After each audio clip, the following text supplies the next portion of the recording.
David Wood is a close friend of mine who happens to be a diagnosed psychopath that converted to Christianity years ago while he was in prison for a violent crime. Now, one question that I seem to get in comments on the videos that we've done together is how he's able to love his wife or have a marriage if he doesn't have any of those loving feelings towards her. So I thought, who better to ask than the man himself? And that's what we're going to talk about today.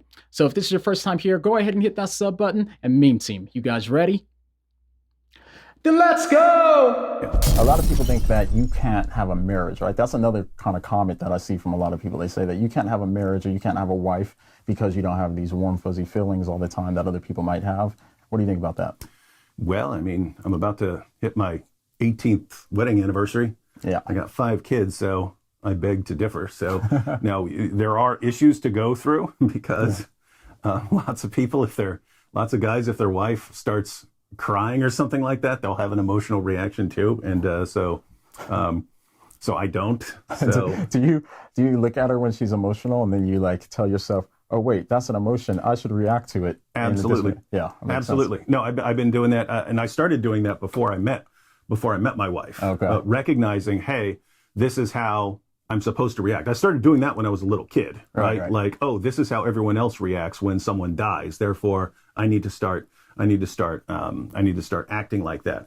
But back then it was more, hey, I don't want to stand out here. If I'm the strong one and these people are the weak ones. So I sort of had most of my, up until I became a Christian, I sort of had contempt for other people, right? Like I was beyond them, I'm above them. And so I'm fitting in so that they don't realize that I'm different from them. Right. Whereas after I became a Christian, and you read the Bible, Jesus wept. Yeah. So wait a minute, if the ultimate human being, the God-man, wept, then weeping has to be the appropriate thing to do in certain circumstances. And so if I don't do that, then I'm actually defective. So now it's more along the lines of, here is what I would be able to do and what I should do if I was functioning normally.